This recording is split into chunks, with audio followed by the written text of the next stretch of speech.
Ladies and gentlemen, all too soon we've come to the end of time value of money. We're about to end it with capital budgeting. Capital budgeting. It's a very, very popular um, concept in finance. And we want to learn how you can use analytics to understand quickly capital budgeting. Okay.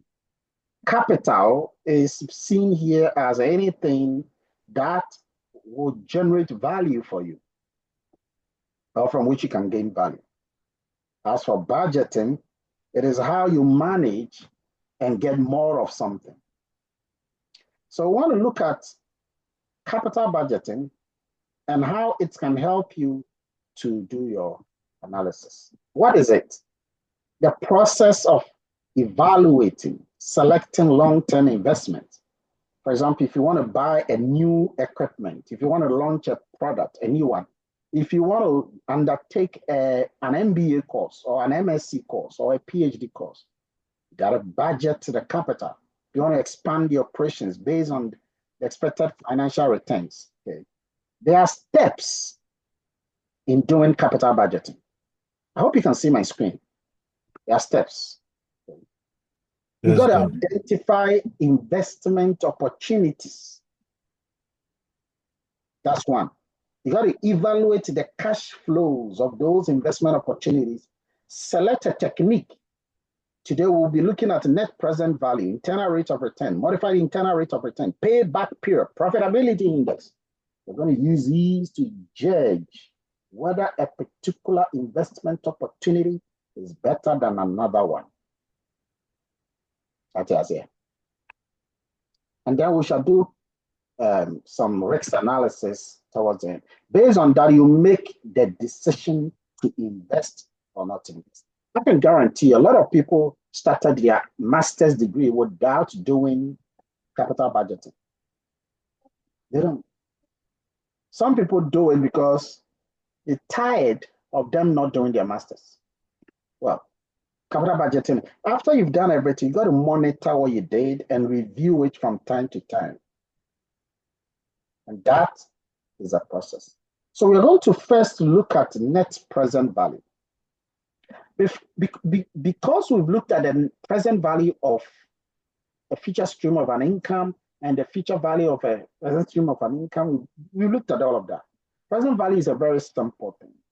You calculate the present value of the future inflows, and then you match that against the initial investment. That's it. So each present value, okay, you sum the present value, and so you compute that of all the future cash inflows. And then you subtract that from the initial investment, which is a C note. And then you will now check it. If the value, the C is the cash flows at time T, the R is the discount rate, what we call the cost of capital, the WACC. The C naught is the initial investment. Ask questions when you don't understand. The time is the T. Now, if you want to know whether you should undertake the project, then the present value will tell you. If it is positive, accept the project. If it is negative, reject the project. If it is zero, you become indifferent to the project. So that is it. We are going to look at a typical example of a present value here in Python. So I want you to start solving this in Python. I'm taking you all the way to Python. Ask question. Open your L4, the capital budgeting Jupyter notebook that I gave you. Open that.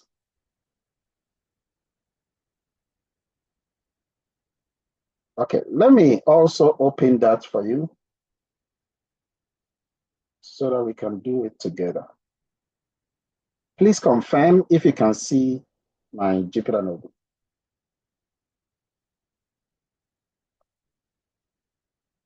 Can you confirm if you can see Doc. Yes, we can see. Yes, Doc, we can see. Super. Now, normally I leave some blanks for you so that you will be able to fill in those blanks. Okay. Doc, please, is this shared on Sakaya or? No, I think, but if you want, I'll give it to you. I posted it in the group page. Guys, do you have it? Yes. Can Yes. somebody repost it for our gentleman? It Okay. appears that All right, thank you. he's a president, so he forgets to check.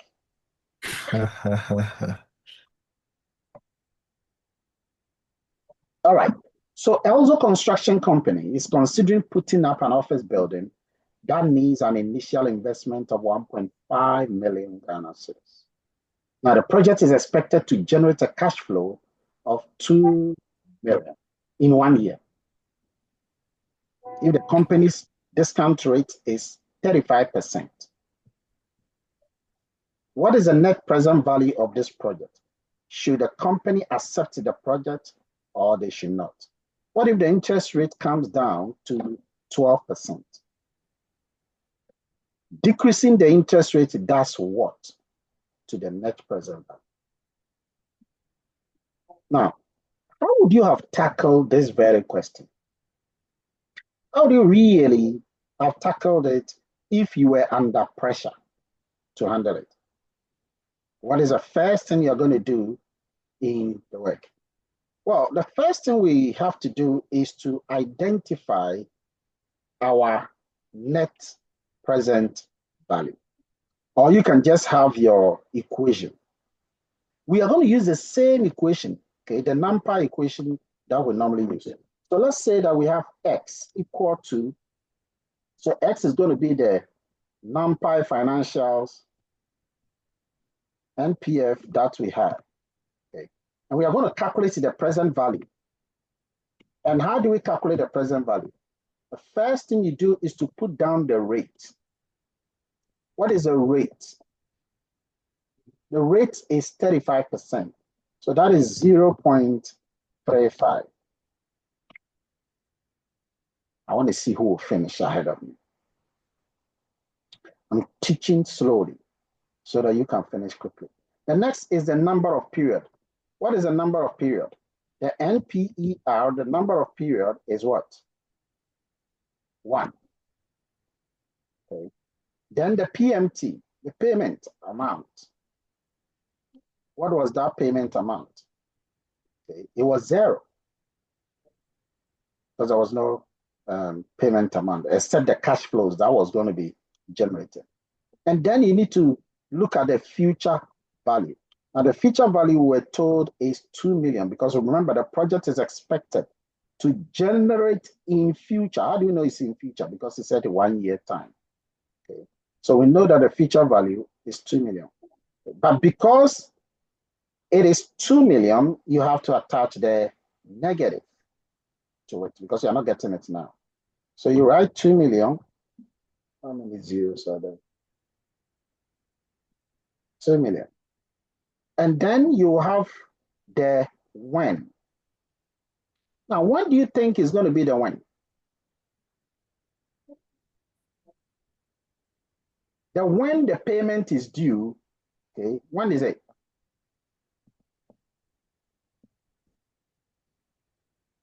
You know, when you analyze it, the when is going to be 1. Okay? So you have the when to be 1. Because that's like an unit. Let me see. Fantastic. Bella is right here with us. Your understanding is more important than your calculation in Python. Because under the exam condition, you are not only calculating, but you're also demonstrating your understanding of the result. Okay, so that is going to give you the value of the present value, not the net present value, but the present value. Now let's calculate the cost. So let's use this and then type cost. The cost was given as 1.5 million. So do 1.5 million, okay, and just call it cost. So you've been able to define the cost. I'm just going straight away so that once I execute the command, Everything will be done. And you know what you're doing because you have an understanding of the situation. So let's go to NPV, which is our net present value. The net present value is going to be the present value, X, that we have done, minus the cost that we have here. So let's print it out. We can make a statement. What do you think is going to be? Who has gotten the answer?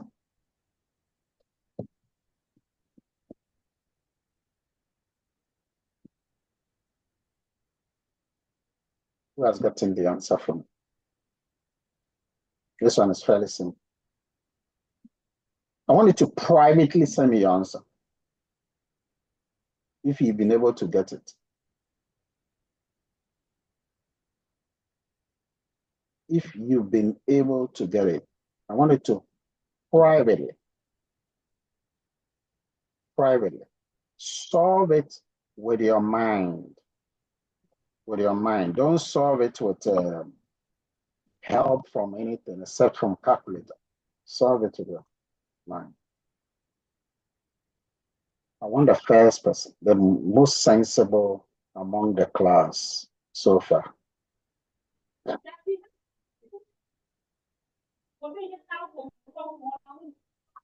Class rep, could you help me with the people behind the scenes who may be making noises?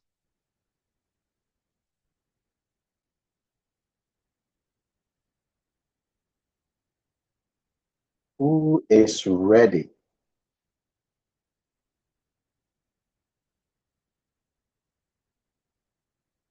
Who is ready? Oh, this one is simple. Oh. It's so tiny. It's so simple. Let me see the first person. You're supposed to send me your answers in person, in private. Okay. So let's look at that. So the first thing you're going to notice is that if you want the results, you can print the result. You can make a statement that prints out the results easily. You can say that inside a bracket, you can bring your double apostrophe mark and say that NPV, okay, net present value, is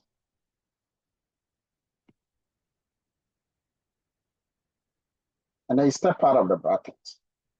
Okay, let's put it in Ghana cedis. So Ghana cedis, you step out of the bracket and then you do a comma, NPV. And then you run. That's it. So there you go. NPV is negative 18,508. That is NPV. So that's the present value, okay? That's a net present value because you see the cost is too much. That's the whole point. Because first you need to discount that 2 million to the present before you take it out. You take out the initial investment. And when you bring it to the present, you lose. You lose. Okay. So should a company accept the project or should not accept the project? Should a company accept this project or should not? Dala. Should a company accept? Dala and Frederick gave me a very good answer behind the scenes. Should they accept or they should not? They shouldn't.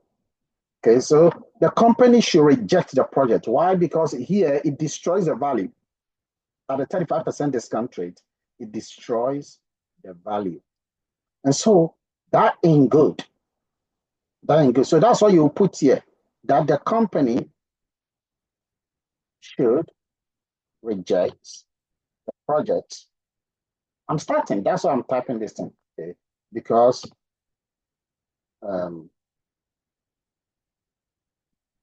let's say because it destroys the value at 35% discount rate.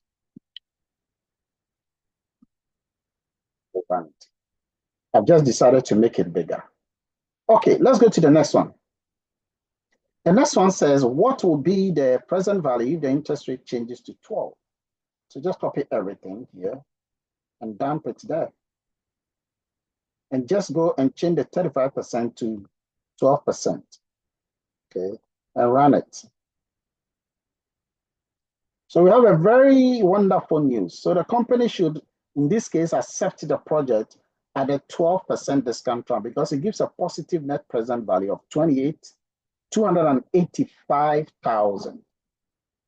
Okay, 285,714. So what do you notice? Decreasing the interest rate, what does it do to the net present value? What does it do? Let me pick someone who doesn't like to talk. Samuel Asare, are you there? What does it do? Yes, interest rate. Doc, please, I didn't get the question. Okay. Decreasing the interest rate, what does it do to the net present value? If you decrease the interest rate. Don't worry, you weren't ready. Let's give it to another person. Valentina. Valentina Edifo. I'm able to know those who are not ready, by them asking me back questions. Clifford. Yes, Doc. So when you decrease the rates, what you are doing is you are not heavily destroying the present the present value of the amounts in you are expecting. Good. So you have a very lower interest rate or discount rate now, which means that the future cash flows are discounted less harshly. Okay. You don't discount the future cash flows less harshly like the way you were doing it to the other one. So it makes them more valuable in the present tense. That is exactly what it means. So you can write something like that. These are the sort of questions I ask you, not just calculating, but your understanding of the calculation. Okay. Now let's look at another example. A company is considering, this time you have a series. A company is considering a project that needs an initial investment of $50,000. The project is expected to generate the following cash flows over the next 4 years. Now, year one, you have it clear. One, $15,000. Year two, $18,000. Year three, $20,000. Year four, $22,000. Question. If the company required rate of return is 10%, what is the net present value of this project? 1. 2, should the company accept the project or not? 3, create a net present value profile graph. And this is a very new thing that I'm going to show you on how to do it in Python. Okay. So I've given you a bit of the information here so that you can, get to the first point. So the first thing to do this is import NumPy, okay, and then the NumPy financial, and then have your matplotlib.pyplot. Now, what do you think we need that pyplot for? Why do we have to bring that library or that package? Because of the graph, the graph, the series plot. Exactly. The visualization, yes. So sometimes when you have your project, it's important that you know all the packages you are going to use and bring them up quickly. Okay, so looking at the command I've already given you, what do you think you have to put there for this initial investment? What is it? What value will you put there? For this initial investment, what will you put there?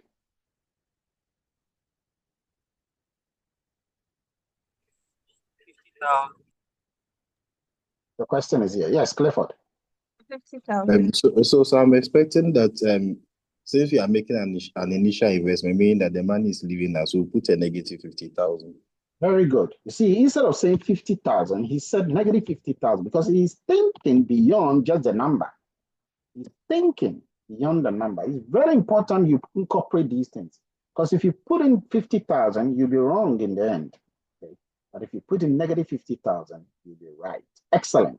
What's the next thing you need to put there under the cash flows? What will you write under cash flows? How will you have started writing it? What will you bring first in the writing? Or sometimes people are wondering whether they should do this bracket, curly bracket, or this bracket, or the square bracket. The one you should use is a square bracket, the square bracket. So now you put in all the cash flows because it says that cash flows. So you write the first cash flow, which is 15,000. Okay. You do a comma. You write the second cash flows, which is 18,000. So you do 18,000. You do a comma. You write a third cash flows, which is 20,000. You do a comma. And then you write the last cash flow, which is 22,000. You don't do a comma for that. And then you write your interest rate. Okay. From the question, what was the interest rate? How will you write the interest rate? 0.1. 0.1. So that is how you do the interest rate. In fact, you can even add 0 so that it looks like it's 10%. Okay. Once you've done that, you document the net present value first. Now look at it carefully. You have the net present value, which is equal to the NPV. It's not like the previous one. The previous one, we were calculating the PV before we came to do the minus. But here we are putting it all together. Okay. And so, and the number financial can do that straight on. Okay. So you have the NPV into brackets, the discount rate, the same way you wrote it here, you bring that there. And whenever you want to change something, you don't come and change it here. You always change it at the given data. And so you do that and you write the initial investment, which is the initial investment, how exactly you wrote it, plus the cash flows. Okay. So you do the initial investment plus the cash flow together with the interest rate. And that's it. You print this out and then you get your net present value. Now, if I go back here, I'm just going to print it out. Just that one alone. You get a net present value at 10% to be $8,564.99. Okay, so that is it for that one. Now watch the way I wrote it. I wrote it at NPV at discount rate times 10% because I chose the 10%, the 0.1, multiplied so that the percentage will show in the write-up. Now, the next thing you do is to do your plot. You're told to plot the net present value for different discount rates. Now, there's something you need to know about the net present value. It's, it is a kind of a downward sloping curve. So you got to choose the space you want it to cover. Okay? You want the interest rate to be within a certain range. Your current interest rate is 10%. So you want an interest rate that falls a kind of between 0 and a certain number. And you want it to be quite not too big away from 10% and not too small also away from 10%. I said 10% is almost closer to 0. So the lower level will be 0. The upper level doesn't have to go to 100 unless the value was 50. Okay. So I always say that just normally double it and then add a percentage value to it. The percentage, if it is 10%, you add 10% to it. So you double it is 20, you add 10% to it, that's 30. So the range becomes 10 to 30%. Yes, Samuel. So, Prof, can you go back to the discount rate times 100 semicolon 0.0f? How did you like the explanation you gave for that side? I didn't really catch that. Yeah, there. It's just the way you want the results to show. Now you could have simply said print NPV, small letters, without any of this, and the results would just come. But I wanted to add a sentence. And I wanted to make it a sentence. And the sentence is that we already have indicated at the top here that the discount rate is 0.01, which is 10%. I didn't say the discount rate is 10%. I said the discount rate is 0.01. But I want it to rather show down there as 10%. So that means I need to multiply the 0.01 by 100. Okay. And then attach a percentage to it. And I don't want to write it. In fact, you could have chosen that you want to write. You could have chosen that, okay, let me just write it as 10%. So you could have just deleted the whole of this, and put it just down. Okay, let me just do 10% like this. You get a point? Okay, are you doing? Yes, Prof. Yes, Prof. I'm here. And just have it like this and you get the same thing. Okay. But because I've already used that value, I was just trying to be complex a bit and just take the same thing because I just want you to know that the formula that you've written here can be carried on anytime you want to refer to that 10%. But then it was 0.1. So you want a 10% to show, then you indicate that. And then the rest is just having the answer. It was in 2 decimal places, so you can also have that. Okay. So you come to the rate here, like the range of the percentages, and you choose between 30 to 0 to 0.3, okay, 0 to 30%. That's how you want the rate to be. And then you now indicate for the rates, okay, for the net present value, you're going to have the net present value on the x-axis. So you indicate that everything that has been defined as a net present values, given the rates that you have indicated, okay, should all be on this x-axis. You indicate the size of the figure, which is 10 by 6. You use the pie plot to indicate that the rate are in percentages. You give a label name of and call it net present value. You give the color, okay.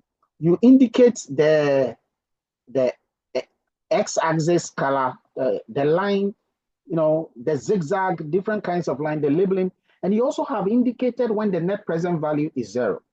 So you've indicated, I want you to label where the net present value is 0. I want you to label it as break-even point. Okay. Indicate a scatter discount, color it as green, give it a label. And the label is the same thing, call it 10% at the point here. The x-axis should be discount rate in percentages. The y-axis is a net present value. And then you give it a title. You've indicated I should create a legend for you. And then you should make the spacing not plain white, but grid. And the plot cannot show. So you can now institute your own, and this result will still come. And on the right here, okay, you have some beautiful net present value graph. So you see that the discount rates are rising between 0 and 30 on the x-axis. The net present value is downward sloping, and it shows a negative value, which means it can be negative. And then where it is 0, you have indicated I should show a red line. That is a danger zone. It is showing that. More importantly, you indicated here that the 10% should be demarcated. That same 10% that you did here. It should be demarcated and it should be given a green dot. Okay? It should be given a green dot. And so the 10% has been given. So this 10% has been given up here on the net present value graph. And you can see that this 10%, the value of the 10% corresponds to the net present value at this point. And it is above the 0, so it's positive.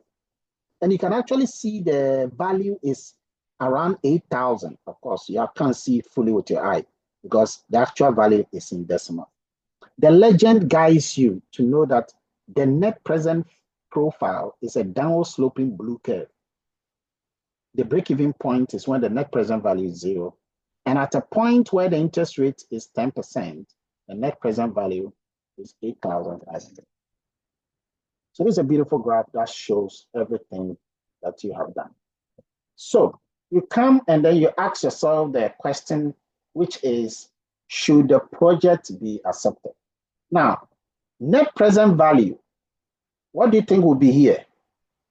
Net present value is positive. That's what you will note there, the first dash. It is positive, and then you put the value here, which is 8,564.99. You put it here. So the project should be what? Who can tell me the next last dash? The project should be what?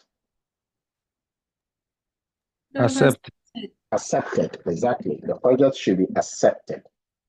The project should be accepted. I want you to attempt this on your own. I'm not going to do it here. I want you to attempt this on your own at home and then try and know how to do this. The question. Yes, go ahead. For the question, I was thinking in terms of the cash flow, the thought that came to me naturally was that we're going to consider the negative 50,000 as part of the cash flow, maybe the first item in the cash flow list. Would I have gotten it wrong if I did that? Yeah, it's not part of the cash flow. It is always on an initial investment. It's at a 0 level. It's not even at a 1 level. It's at a 0 level. It's something that has already been incurred. So you can't consider that initial investment as part of the cash flow because you know that is at initial investment. And initial means it is not, it's there before you even made a decision. Okay. So remember, you require an initial investment of 50,000, but then the cash flow is what you expect to generate from that initial investment. That initial investment has not been generated. It's not an income you have obtained from anywhere. But then whatever is going to happen, which is the 15,000, the 18,000, those are incomes you are generating from the project. That's why they are cash flows. Okay. Cash inflows. That the initial investment is cash outflows, and those ones are cash inflows. So there is a reason I was thinking that, okay, so since at the beginning, at time 0, I'm giving out 50,000, then we would indicate in the cash flow array as negative 50,000 at time 0, and then the 15,000 will follow. Yeah, but you can't discount it. You know that. Oh, okay. Once you put it as a cash flow, you got to discount it. Start discounting. Okay. Thank you. All right. So that is it, and you can attempt this one on your own. Let's go to this whole principle of IRR, internal rate of return. Okay. I want to switch you back to the slide because this is an interesting thing. If you are a company owner or if you are an advisor to a company, you got to know all of these things, guys. These things are no joke. These are things that people don't know, and they are starting businesses. These are things that people don't know can generate. You cannot do any business unless you know what you are going to gain. The last time I was saying that I had to look at how much I could gain. And for most of businesses, if people calculate, they will know exactly when returns will begin to come. And for some businesses, I tell people, don't expect a return in a year. If you get any return within the year, that's a bonus. Because you got to look at the internal rate of return. You got to look at the interest rate before you begin anything. And people who understand this, they are able to know exactly when they're going to make it, and they work towards those times. And so me, I don't lose. I don't lose with any business I undertake. Others might lose because they don't have knowledge. Knowledge is the only asset that creates and multiplies all other assets. What is the internal rate of return? It is used to also make a decision, actually. It supports the net present value. And you can use it to value an investment. It is that kind of interest rate or discount rate that will make the net present value of an investment 0. So I need that kind of interest rate that will make me break even. There are ranges of discount rate between 0 to 20%. But one of them will make me have a zero net present value. Remember, whenever I say net, I'm talking also about the initial investment aside the cash flows. Now, if you want to undertake an investment, the rule is that your internal rate of return should exceed the benchmark return that is needed by the investor. If you use this method, internal rate of return method, carefully, you will notice that the IRR will lead to the same conclusion always as the net present value. So there's no way you should have a net present value that says you should accept a project. And then the internal rate of return will tell you that, no, don't accept the project. That is incalculable. That is not possible. Something is wrong at that stage, and you want to double check. So I'm going to take a typical scenario, and then we'll look at it to see how practical all of these, the net present value, the internal rate of return, the profiling, the graphing, everything, how it can all be executed beautifully so that you can understand this. So let's look at this. Now, this is the story. A student is considering pursuing two mutually exclusive projects. In this case, MBA or MPhil. He has to go for one of them. What does it mean to say that two events are mutually exclusive here? Okay, these two projects are mutually exclusive. Simple language, what does it mean? You can tell. What does it mean? Two mutually exclusive projects here. It means that, it means that, yes, Samuel. It means that it has to be one of them. It cannot be the two. Exactly. In other words, undertaking one will preclude you from undertaking the other. You cannot do the two at the same time. You can't do your MBA and MPhil at the same time. MPhil might be cheaper, but it's harder. MPhil must be, cheaper in terms of money, but it's harder. MBA might be expensive, but it's easier to do. It's not that tough. So you got to make a decision. The tuition fees and the incremental earnings every year. That word incremental earnings every year means the cash flows. The tuition fee here stands for what? The tuition fee here will stand for what? Initial investment. Exactly, the initial investment, the initial cost. So that tuition fee is the negative part. The incremental earnings, this is after finishing the course. And so you can see that in both cases, the initial is 50,000 each.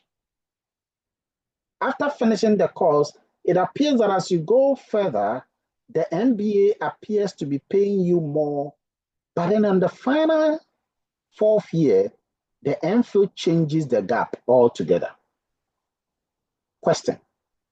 Assuming that the interest rate or the internal rate of return, the required rate of return is 10%, find the net present value for both projects using the 10% discount rate. Calculate the internal rate of return for both projects. You're going to do that. Compare and decide which project the student should choose. Draw the graph that compares the net present value profiles for both, not one, for both. Show on the graph, okay, that the NPV is changing with different discount rates. And also mark the internal rate of return, the point of the internal rate of return for both projects in the graph. And answer this final one. Is there a difference between the graphs of the internal rate of return profile and that of the NPV profile? How do these graphs differ? That's the problem of the day. How can you solve this when you don't have an internet? All you have is your Jupyter notebook. Well, we are going to do this together, guys. I want you to take your Jupyter notebook and work along with me, because this is a real project, okay? Examinable project that you have to learn how to do it. So let's go to first thing. You type given your data. We're going to try and then,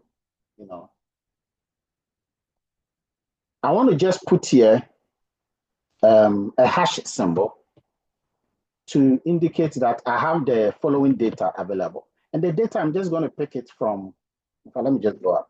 I'm just going to pick it from what we have at the top here. Okay. So we have the data.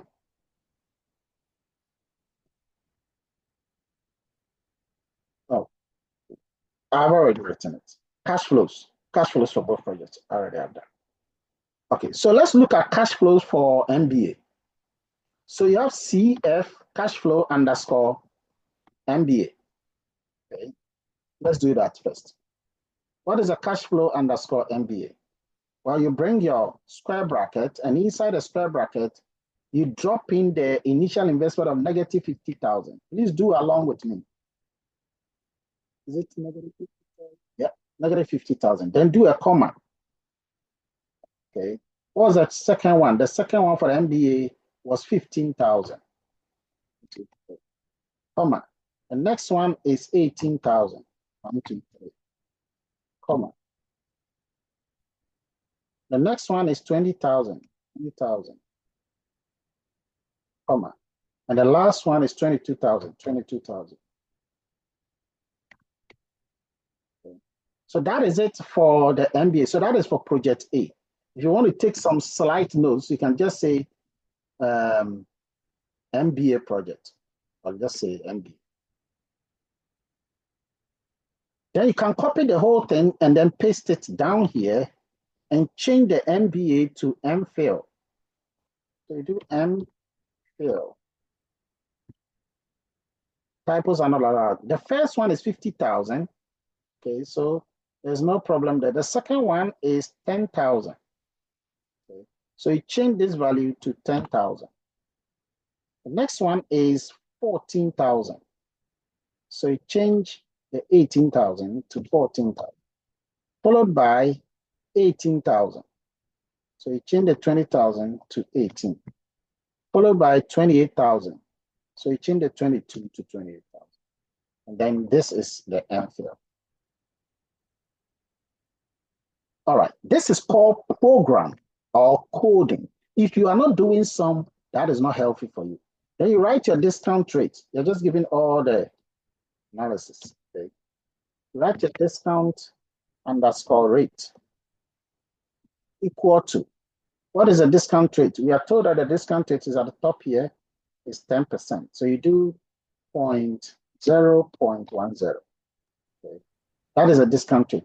You can just give it a note and say that 10% like that. Next, you're now going to calculate the NPVs. So just put a note and say calculate NPVs.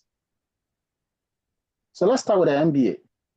So NPV underscore MBA. Yes, Kingsford. Hello, Doc. So I was looking at the initial example that you solved. You separated the initial investment. But in this case, I realized you included the initial investment in the cash flow for both projects. Yes. Is there another way of doing it? I think I did it because here there's a lot to do. So yes, the previous one, you could do that. You could do that.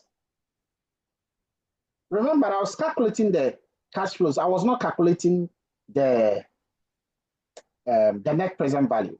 I was calculating the cash flows. I don't know which one you're talking about. You said the previous one. Is it this one? Yeah, this one we separated the initial investment from the cash flow. Yeah, you can add it. Okay. Because I was building a case where I wanted you to know how these things are spelled out separately. But here, I've got a lot of writing to do. Okay, a lot of typing to do. So I'm kind of typing them very fast. And the brain tells you that you can jumble them together. But a previous one, you could have done the same thing. So if you use this approach and do the same thing there, you will still get the same result. Guaranteed. I'm sure you can see that this one is easier, isn't it? It's very easy. I know. Don't worry. Yes, Prof. Yes. an observation I made. So I realized if we did this one, then our code for the NPV would not be initial investment plus the cash flow anymore. Exactly. Yes. Okay. Thank You you. just use the NPV formula to do the rest, which is what we are going to do. Okay. So that clarifies my earlier question. Thank you. So the NPV formula is NPF dot NPV. You're going to use this, and we are calculating for MBA. So what do we write? Okay. Inside a bracket, you're going to put down your discount rate because that's the first thing you have. So you type your discount rate, discount underscore rate, comma. Then you write the cash flows. You called it. You can just go and copy it here, okay, and then come and paste it here. That's it for that first one. But I want to do the same thing for the second one. So you just copy and paste the same thing. We are doing them at the same time. Change the thing and be careful of spelling.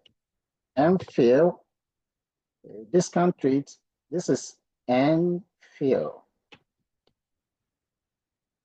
See, I made a typo, double M. So it's important that you always check your typos. Okay, so this will calculate the NPV for us automatically. Okay, let's go to the next one. Calculating the IRR. So type calculate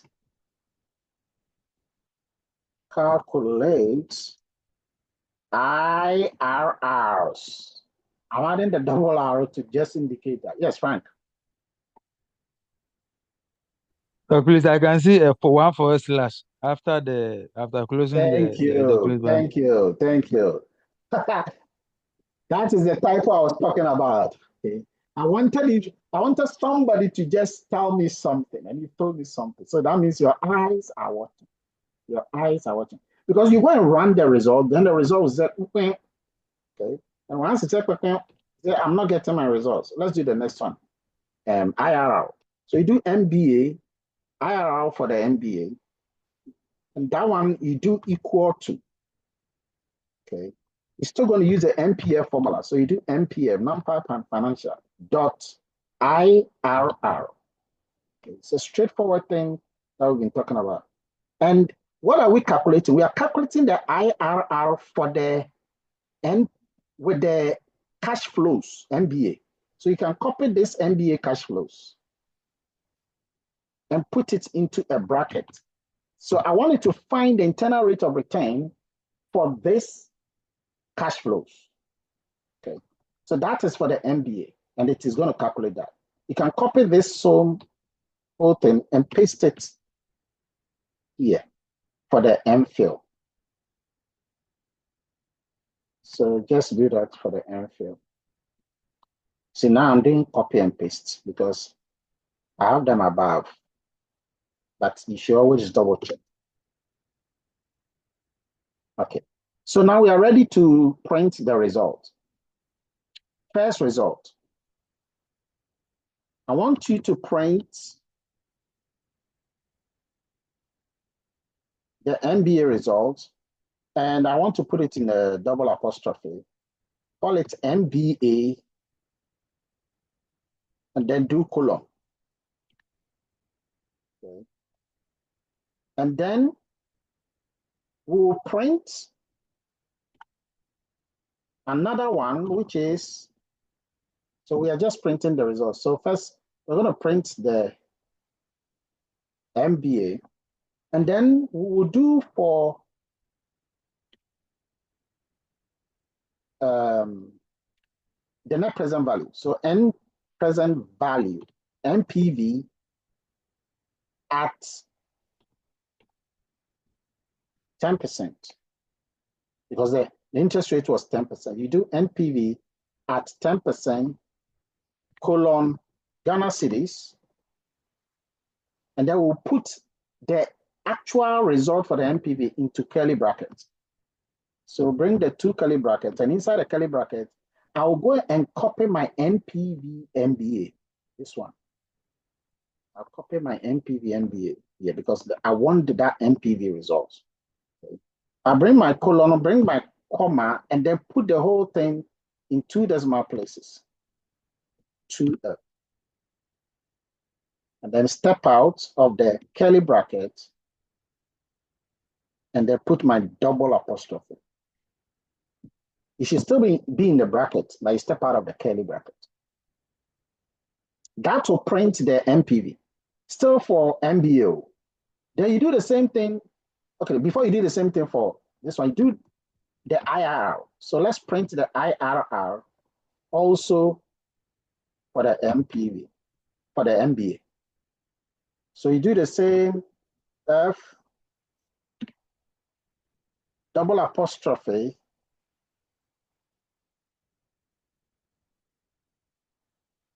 IRR. Okay. IRR colon, and then you can do your brackets, the left and right bracket. And inside, we are going to copy this IRR score for the MBA into the bracket. But the IRR, want it in percentage. So do times 100, because the IRR is in decimals. So you want it in percentage. So times 100 before you bring your colon, okay? And then your 2 decimals. Step out of the bracket. And remember to write, because what you've written is not a code, it's a writing. So put a percentage before you close the double apostrophe. That's it. You can do the same thing for MPhil. So you can copy the same thing here. In fact, let me be sure that this will work. Yeah. So it gives me for MBA and then its results. Okay. So let's go and do the same thing for MPhil. Now, this coding, you got to be knowing them. You got to be practicing them and then be knowing them. Okay.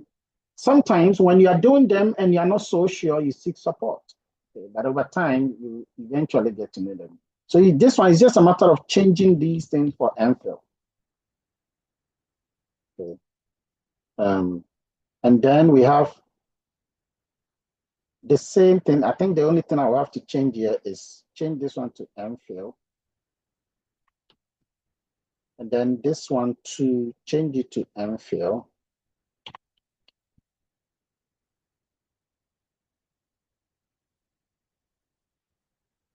And I think it is in order.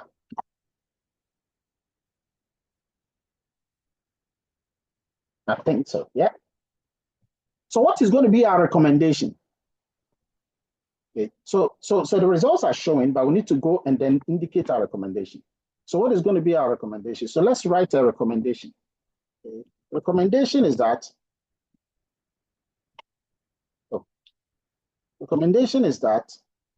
if, okay, so we are going to use a kind of a command boolean and say that if NPV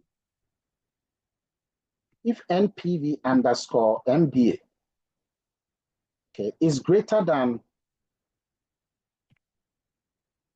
space there, so that it comes back. NPV underscore MPhil. Okay. Then print, let's bring a colon. Then print, and inside a bracket, you bring your double apostrophe. Inside a double apostrophe, let's do a backslash.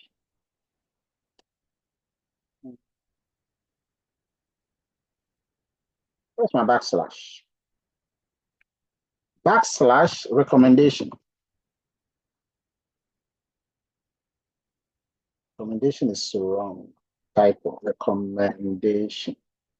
A backslash recommendation should be that choose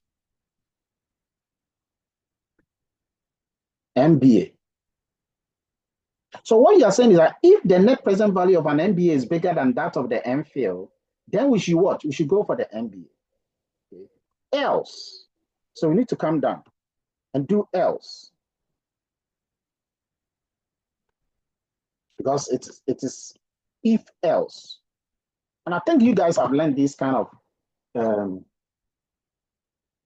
commands that you normally use when you are actually coding. I hear that you were taught programming for analytics.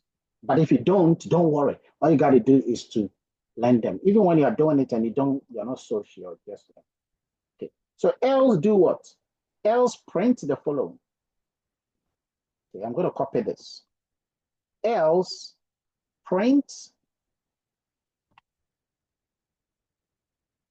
the recommendation and choose, instead of project MBA, it becomes project MPhil. Okay. So if NPV is bigger, if MBA, MPV is bigger, then go for the MBA. Otherwise, go for the MPhil. So that is a recommendation that we have put there. Let's run this whole thing and see the recommendation.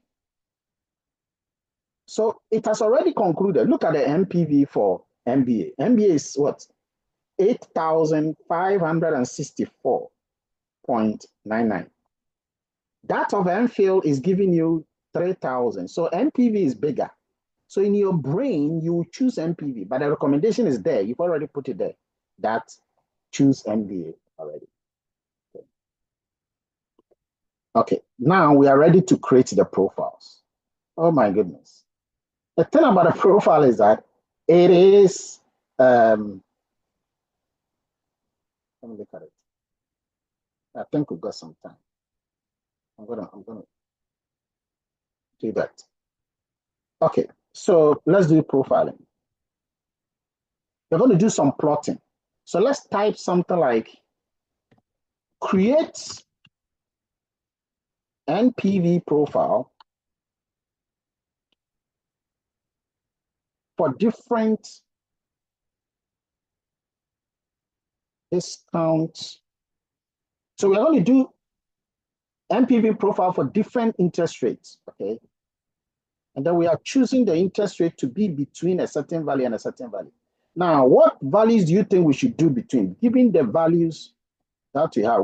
Of course, the values are going to be between 0 because we are not going to have a negative interest rate. Okay. So it's going to be between 0 and what? 0 to what? What do you think? 30%. Exactly, 0 to 30%, given that we are dealing with 10% here. Okay. Please note that it's not all the time it's going to be 30%, but for this very example, yeah. If you do 100%, the line is going to stretch too big and too far, you know. So 30% is ideal. So we're going to do that, and now we need to indicate the rate. So the rate is equal to NP.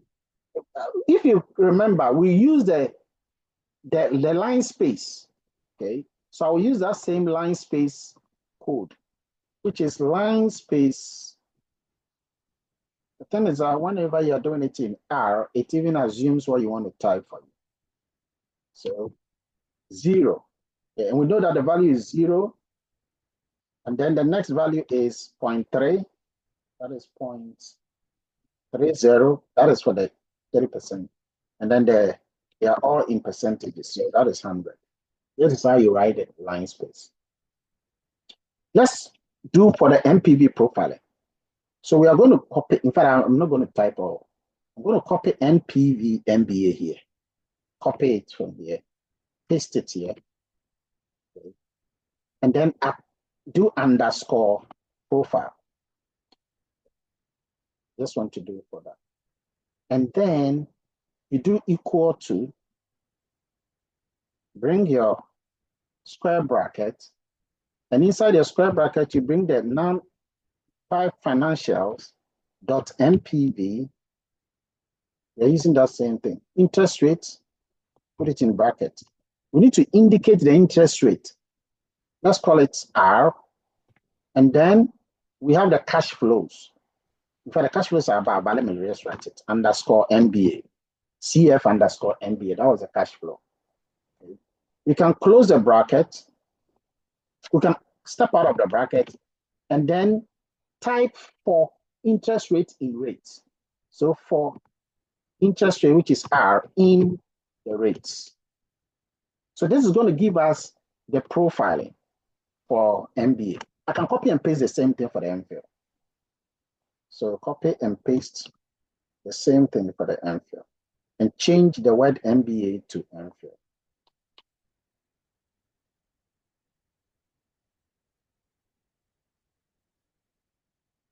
Yep. And now you are ready, because now that you're giving this profile for different rates, you can now do the plotting. So let's go and say plot. Plot. Let me make it capital. So what are we going to plot? We are going to plot the figure, which is the PLT dot figure. So you indicate the space. Yes, Frederick. So the line space variable, you named it rate, not rates.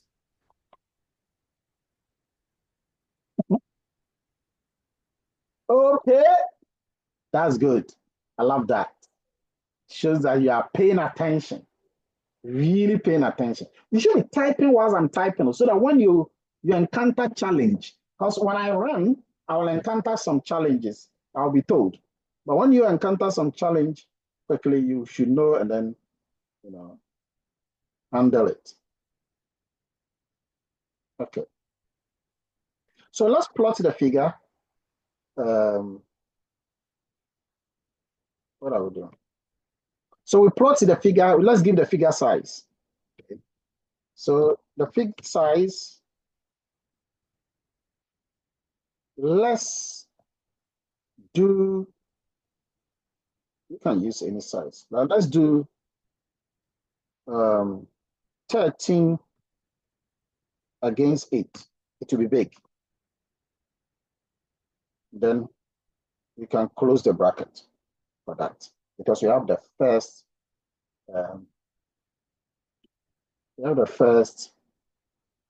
left bracket. I'm supposed to bring the bracket to put the figures all into bracket. Then you can incorporate the plot rate. Okay, so you do your PLT dot plot, and then inside the plot you can now bring the rate. We already have the rates there, so you do rates, since he's corrected it to S, times 100%, and then you can do a comma, NPV underscore, we do for MBA profile, do a comma, sorry, do MBA underscore profile. I could have actually copied and pasted. Could have copied this, because this is the one that we have already defined. Profile. And then you can now say, give me a label of this. So what label are we going to give to it? Let's simply call it, label should be equal to one apostrophe, another apostrophe, and inside apostrophe, let's just call it MBA. Finish. Okay. Let's give it a color. Color should be equal to blue. One apostrophe inside that, you write. You can give it a different color actually if you want. Purple, turquoise green. Don't go and using some strange colors. Okay, so that is it for MPV for MBA. I can copy the same thing here because I'm doing the same thing for MBA. Because remember, these plots are going to show similarly. So change this one to MPhil. And in fact, this one, just copy this and substitute it all for MPhil. And then change the label to MPhil.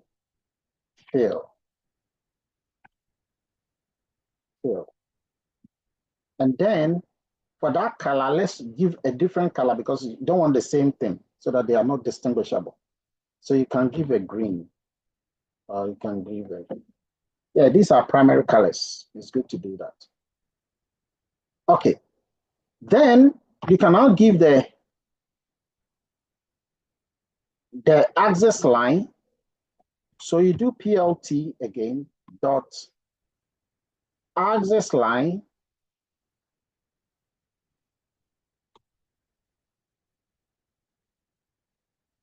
and then brackets starting from 0. The color should be red. That's going to give us the IRR. Okay. So the color, let's make it equal to red. And this color red, we want to give a line style. That is how it should look like. Whether it's a zigzag, quick zigzag, quick dot, whichever one. So let's give a line style. Let's say line style is equal to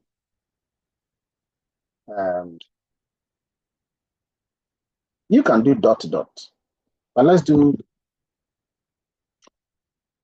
yeah. Let's do this one. So this one will make it zigzag, not thick, big, thick one, but just normal zigzag. And then the size alpha should be, these are all gimmicks, okay? These are all gimmicks that, you know, some of them you even have to make mistakes with them and then later show clearly. So that is it.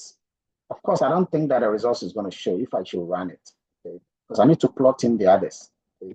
So let's plot the scatter. Oh, come on. Let's plot a scatter, which is the internal rate of return. So for the IRR underscore MBA, the internal rate of return should be multiplied by 100 because it's already in decimals. And then that also starts from 0. We want to give it a color of that.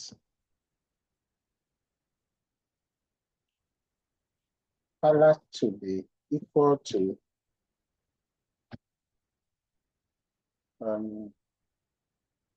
this is for MBA, and because the MBA is giving the color of blue, we want it to also be blue to match the NPV. Okay. And then it goes all the way to S, which is 100%. We give it a label, and let's call it F double apostrophe. No, let's do one apostrophe MBA. MBA. Yeah. What is the meaning of S equal to 100%? You are indicating the highest percentage value for the internal rate of return. So it is ranging between 0 to 100. Okay, thank you. It's a percentage, interest rate. Yeah. Okay. So you do equal to, now most of days, like I said, most of days you have to just be reading about it, you know, asking Google, ChatGPT, things about it to be able to, over time, familiarize yourself with them. Okay. So let's put this into curly bracket. Internal rate of return. What is it? It is IRR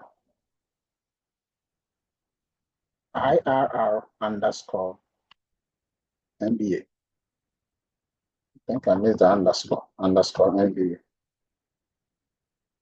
And that is multiplied by 100% because we want it in percentage. Don't forget that. And you bring your colon, then 2 decimals.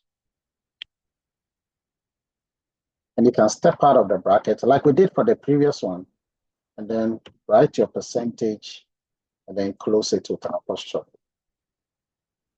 That's it. Wow. That is for the MBO. You just copy the same thing, paste it, do it for the MPhil. MPhil. Where is the other one? So everything will be like that. This one will change to green because is it green? Yes. Because the MPhil was green. And then we'll change this MBA to MPhil. Prof, is the spelling of the MPhil. MPhila. Thank you. Are you doing it yourself? The way you're able to spot, the way he is able to spot things is really good. People who are doing it themselves, they are the ones who could spot things. Okay. All right. So we've done it for, so watch this. So we've done the NPV, we've done the interest rate, we've done the scatter plot for this, and now we are going to do the scatter plot for the what do you call it? For the internal rate of return. Now we need to do for the interest rate, because what I did here is for the internal rate of return. So I need to do the same thing for the interest rate. So let's go. The interest rate, I'll do plot dot scatter, and then put into bracket the discount rates. Now the discount rate is in decimal. So again, I'll multiply that by 100, and then bring in my NPV underscore MBA. Now give it a color. The color will follow the same pattern as the previous one, which was blue. And then I'll give it the upper bound value, which is S equals 100. And here I want to just pinpoint it on the graph. I want to give it a marker. Okay, so let's give it a marker, like where you will see the interest rate now. Okay, so let's say a marker should be X. So we want to mark it as an X. Okay, and then the line width is like the size line width. What is per line width? Width. Wait. The width.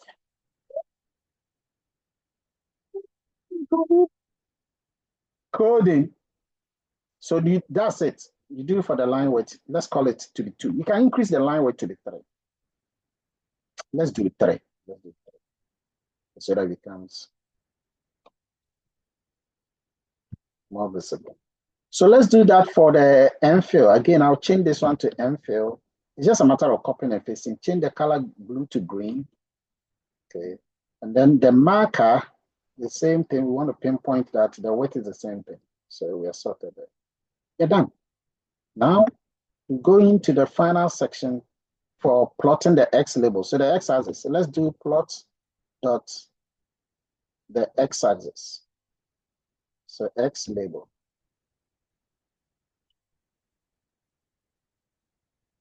What name should we give to the X axis? That's usually the interest rate. Okay.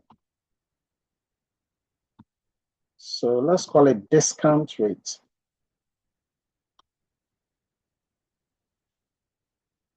In percentages. So let's put discount rate in percentages.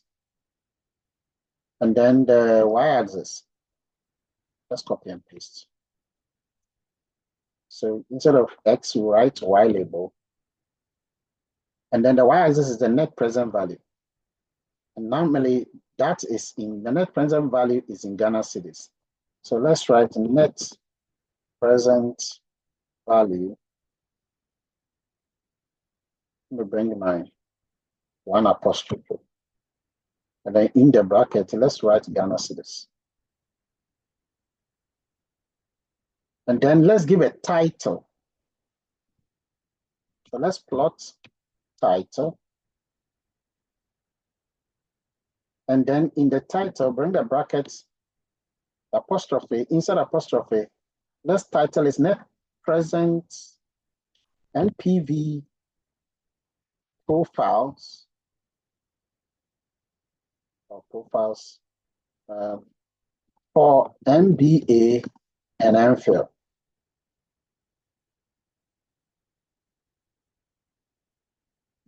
Courses. Okay. And then let's commandeer it to plot legend. So that legend, he will decide himself where he will place them dependent. Let's incorporate the grade. So plot also the grade so that in case they align it to make the thing look nicer. The grade, you have to specify whether it's true or false.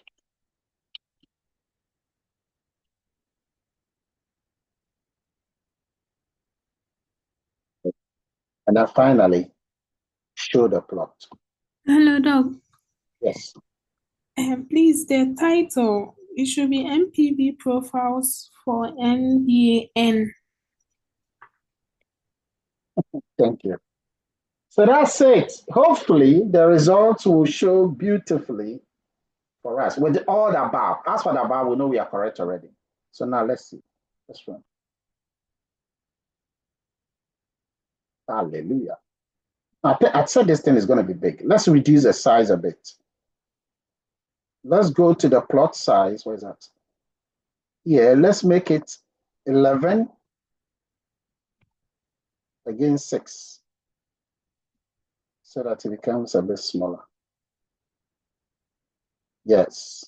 So you can see now it's showing clearly. Guys, this is interesting. Well, I can't find my legend. I can't find the legend. Let's see. Oh, yeah. For the legend to come, I need to bring a bracket. Yeah, you should bring a bracket after the word legend. Let's show that. There you go. This thing is still looking bigger. Oh, okay. I think I've increased the size of my this thing to 125. Let me bring it down to 100.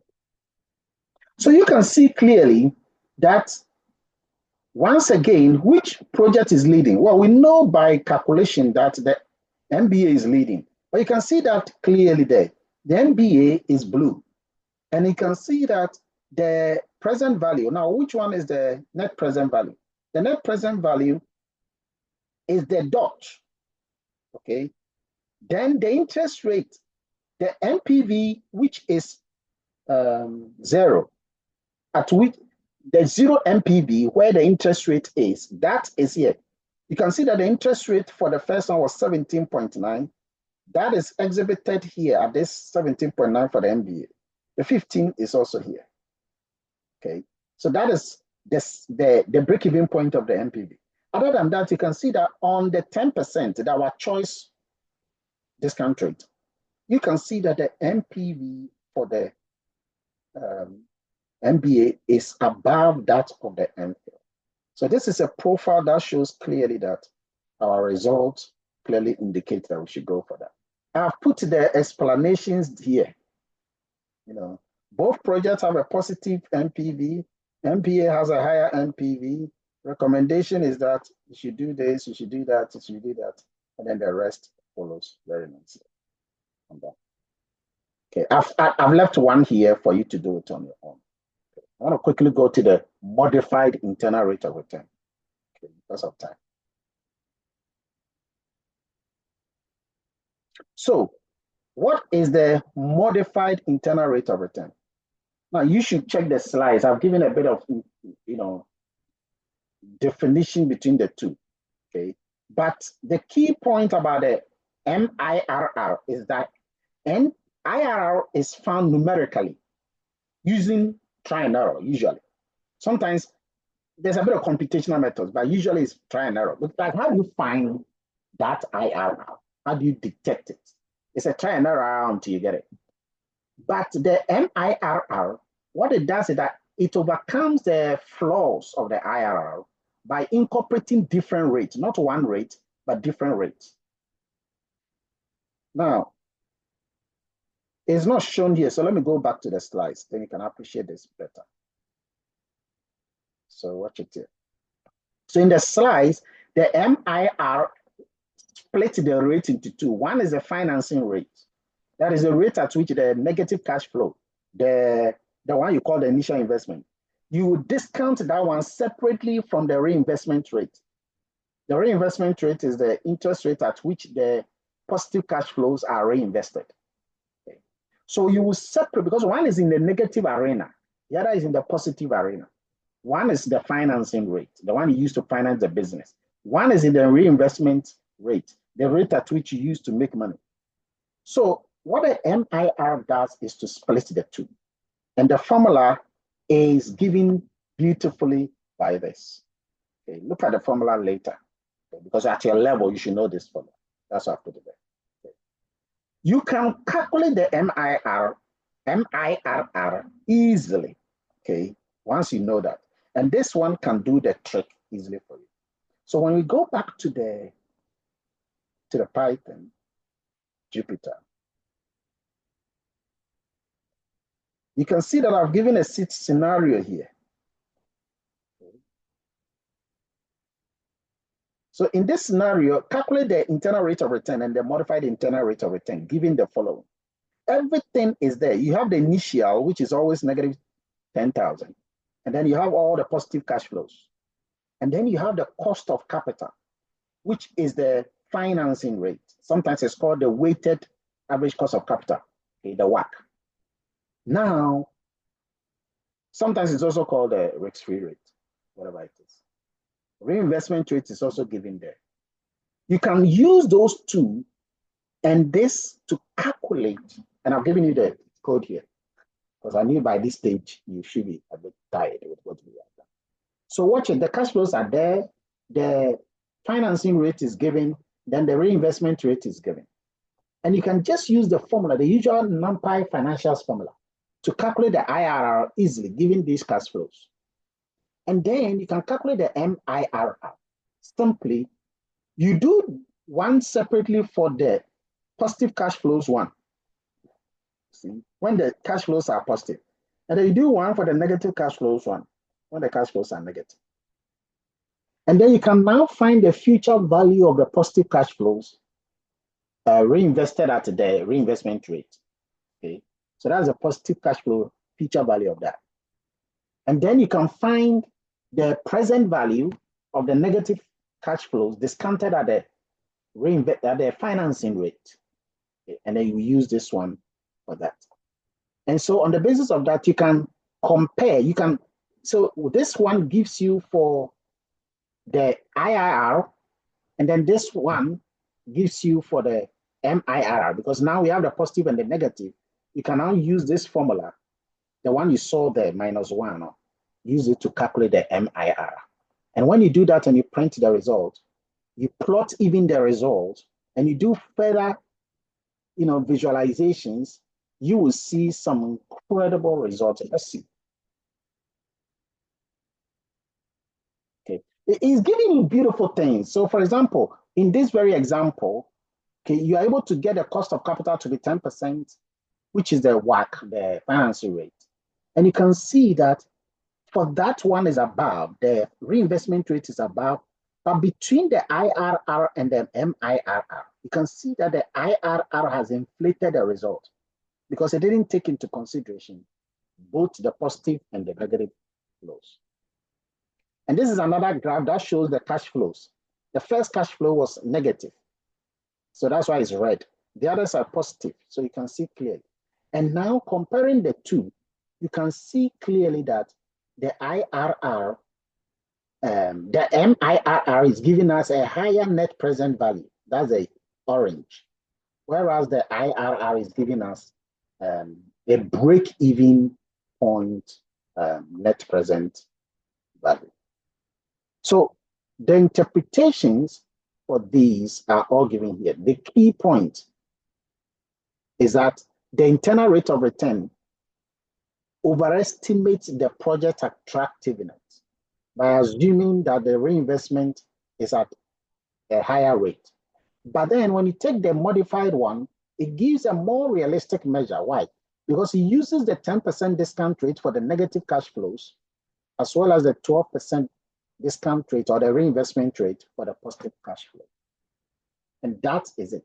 Splitting it, because they all have different purposes, helps it. Both projects will, of course, exceed the cost of capital, which in this case is 10%, which tells you that the project is an acceptable one.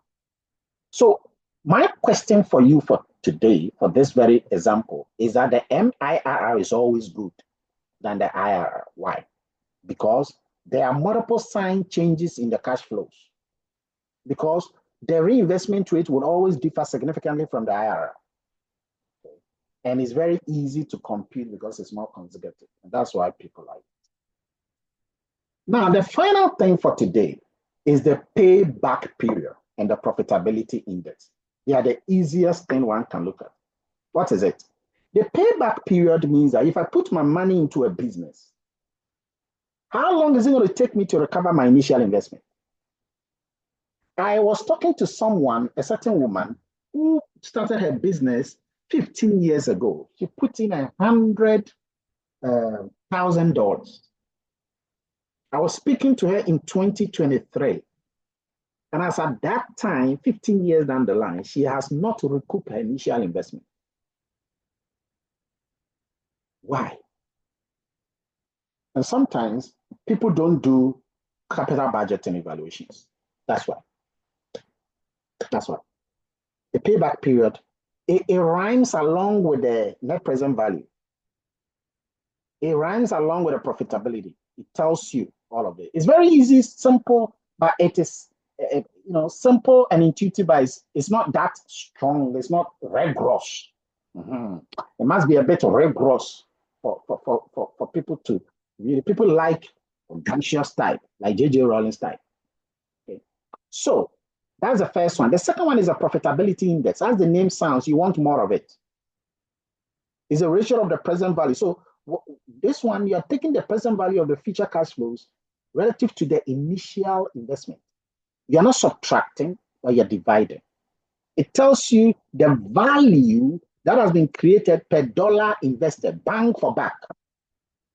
It tells you all cash flows and the time that value, the time value of that money.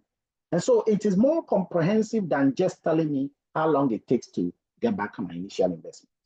Value is important. What if how long it takes to get your initial investment, and that initial investment is not even valuable? Okay, so we need to know the value. So there's an example question. A company is evaluating two projects, A and B. Each needs an initial investment of 50,000, generates a cash inflows over 5 years. The company's cost of capital is 10%. This is project A and B. Compute the payback period for both. Compute the profitability for both. Compare and select. So I've put them here because I don't want any wahala challenge. Most of these ones I have here, I've defined them. So if you take them carefully, the simple thing is that when you're calculating the payback, you just need the initial investment and the cash flow. And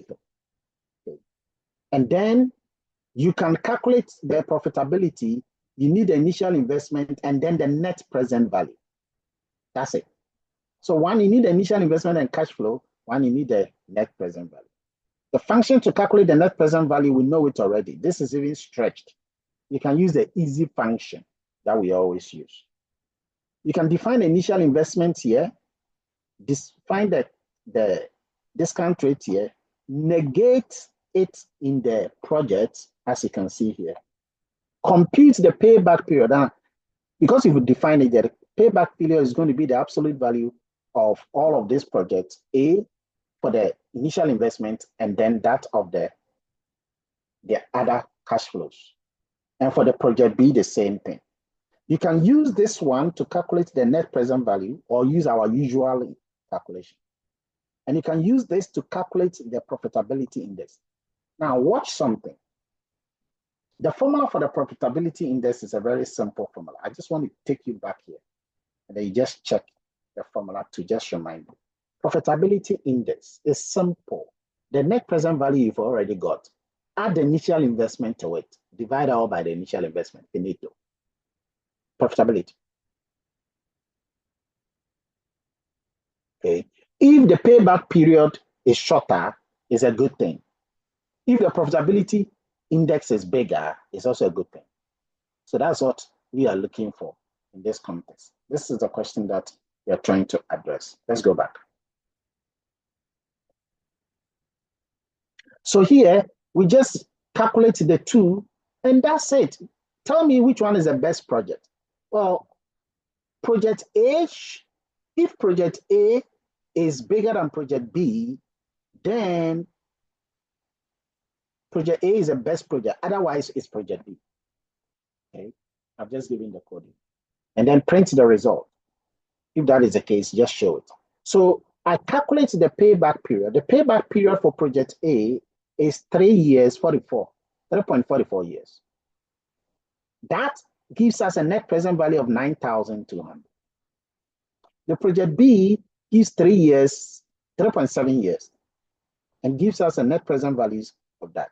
So you can see that when the project A is giving us a shorter time period, it's giving us a bigger net present value.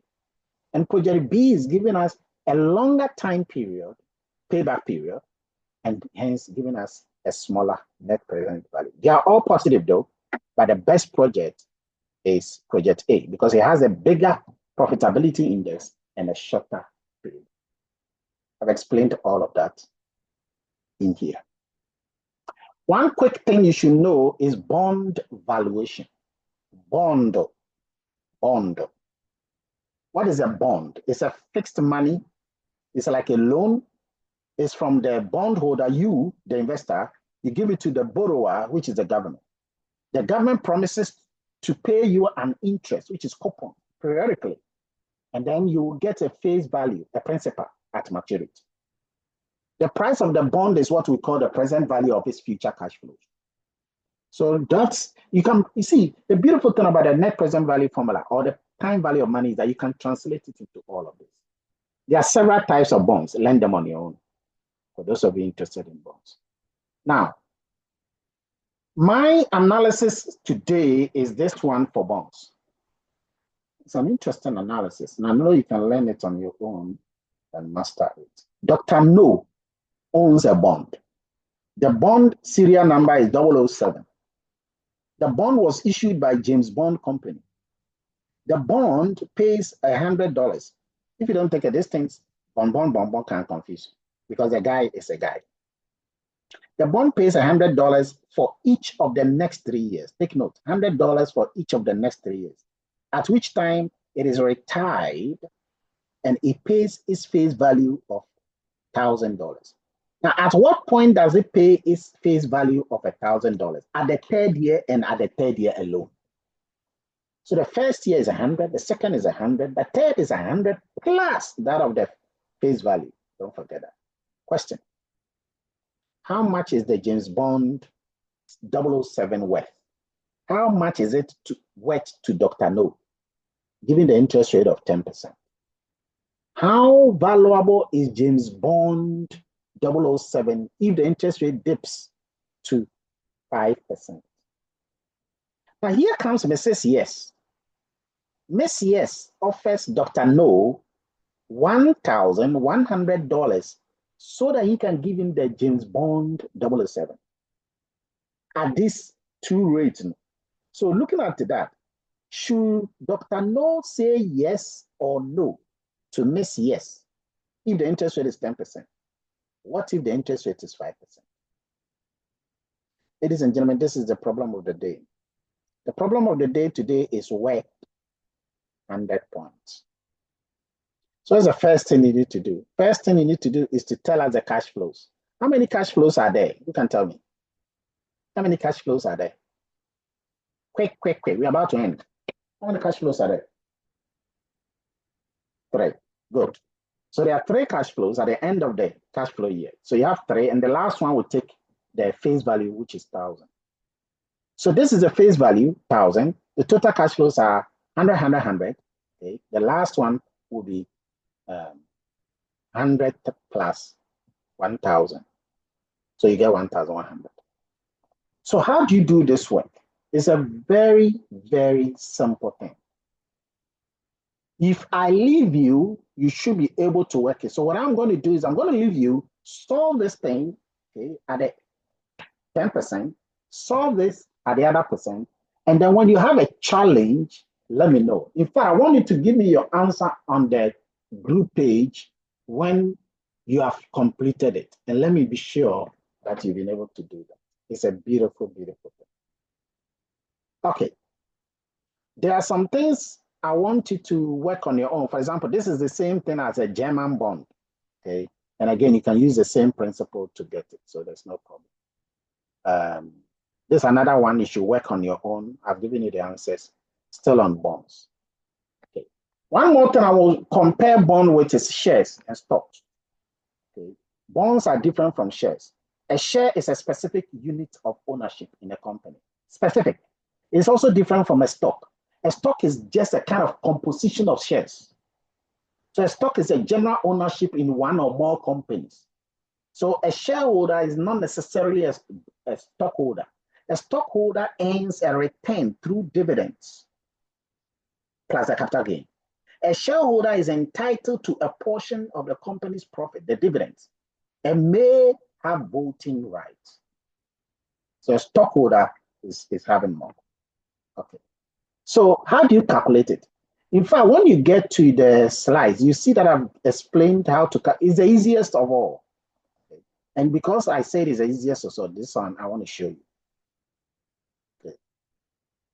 So let me show you that of the shares. This is it. Okay. So the question was, a stock is expected to pay a dividend of $3 next year.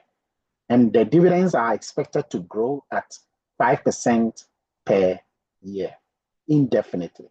If the interest rate is 10%, what is the stock value? The stock value is simply calculated as P equals to the dividend over the R minus the J. The R is the required rate of return. The J is the dividend growth rate. Okay, so once you have this, you just substitute something divided by something minus something. Okay. So if you look at this, you were told that it's expected to pay a dividend of 3. So the D1 is going to be 3. Okay. And it's expected to grow at 5%. So J is 5%. So that is 0.05. And then the interest rate is 10%. So that is 0.1. So you can see down here, bottom right, you have 3 divided by 0.1 minus 0.05. And that gives you 60. So this 60 is easy. And that is what I've worked here. So you just know those values, come and put the values here, D, this, and use the formula that you saw there. P is equal to D1 over R minus J. And then you can easily get the value of 60 here. What this means is that if the market price is higher, the stock might be overvalued. If it is lower, the stock is undervalued. Okay. Understand the difference between a stock price and a stock value, and then earnings per share. It's a beautiful thing. People always use the 3 of them the same way, but I've given you the beautiful comparisons and examples of each one. What's the difference between the stock price and the stock value? The stock price is the market price, the current market price at which the stock trades. It's determined by the forces of demand and supply. But then the value is intrinsic. Okay? It is a true worth of the stock based on fundamentals, cash flows, dividends, growth. Okay? It's not determined by the forces of demand and supply. It's determined by the valuation models. And the valuation models are mentioned in your slides. Okay? There are about a couple of them. Okay? One of them is the dividend discount model, the DDM. One of them is the discounted cash flow model. One of them is the price to earnings ratio. And then you also even have the price to book ratios. So what determines the stock price is the forces of demand and supply. What determines the stock value are valuation model. So it's like the value is not determined, it's outside the forces of demand and supply. It is imposed. One is floating, the stock price. One is pegged, the stock value. So that's it. You have a very short question on 2 questions on stock price, the same thing I gave you here. You have 2 questions on that I will encourage you to just solve. It's very, very simple. Now, if you go to the slide, the formula for them to be able to use to work them are all in the slides. In fact, those two questions are also there. Okay. So for example, the first one says a company has an earnings per share of that. So once you know the earnings per share, you multiply that by the price to earnings ratio, the PE ratio, and that will give you the stock price. Simple. Simple. So ladies and gentlemen, that brings us to the end of the entire caboodle. What a day. What a day. What a time. What a time it's been to have this.